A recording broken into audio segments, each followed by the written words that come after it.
Здравейте! Казвам се Димитър Станков. Председател съм на фондация Бахталипе. С много от вас се познаваме лично и знаете кой съм.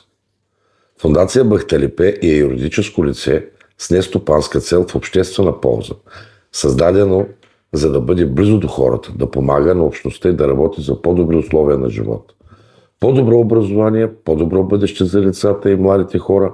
Ние сме тук, за да защитаваме правата на хората, да поставяме важни проблеми на масата и да търсим реални решения, а не само да говорим за тях.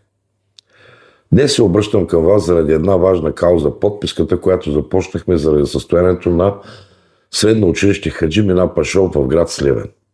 Всички ние виждаме какво е положението. Състоянието на сградата и средата около училището създава реална опасност за децата, за учениците и за всички, които учат там, минават от там или просто се намират в района. Това е риск, който не бива да бъде подминаван. Не трябва да чакаме да стане инцидент, за да кажем после, че проблемът е бил пред очите ни. Точно за това започнахме тази подписка. Тя не е просто един лист хартия. Тя е ясен знак, че хората виждат проблема, че не са безразлични и че искат решения. С тази подписка ще поискаме от институциите конкретни действия.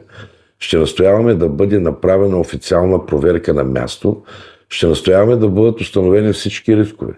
Ще настояваме да се вземат спешни мерки за обезопасяване и ще настояваме да има реални действия за ремонт и отстраняване на опасности, а не само обещания.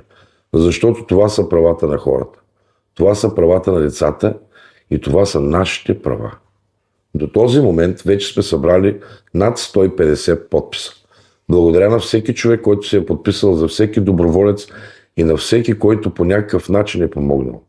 Искам специално да благодаря на нашия екип Веси Петкова, Николай Добрев, Стефан Трендафилов, както и на много доброволци, които отделят от времето си и енергията си за тази кауза. Благодаря и на хранителен магазин Бараката, както и на Стела Димитрова, че също подкрепят инициативата, помагат да стигне до повече хора. Благодаря на всички, които работят за тази кауза и отделят от ценното си време за общността. Но кампанията продължава и точно сега имаме нужда от още подкрепа. Ако още не си се подписал, подпиши се. Ако вече си се подписал, помогни ни още малко. Подпиши се и убеди още двама. Кажи на приятел, кажи на комшия, кажи на колега, кажи на човек от семейството си. Когато сме заедно, гласът ни се чува по-силно. Искам да кажа и нещо много важно. Това не е последната инициатива. Това е само първата крачка. Предстоят ни още много инициативи, свързани с квартал Комлука и Надежда, разбира се. И с проблемите, които хората тук искат да бъдат решавани. Ако смятате, че имаме и други неща в квартала, които трябва да се променят, оправят или подобрят, пишете ни в коментарите или се свържете с мен, с екипа ни или с фондация Бахталипе. При въпроси можете да се свържете с Веси Петкова, Николай Добрев, Стефан Трендафилов. Ние ще направим всичко възможно да бъдете полезни, да бъдем с вас полезни и да бъдем в полза на хората. Нека да не чакаме някой друг да свърши това вместо нас. Нека бъдем активни. Нека бъдем заедно, нека направим тази крачка днес. А за децата, за квартала и за бъдещето ни, ние трябва да сме едно общо. В едно общо дело, общо заедно да работим. Искам да помоля всички, които децата им учат в първо средно училище Хаджи Мина Пашов.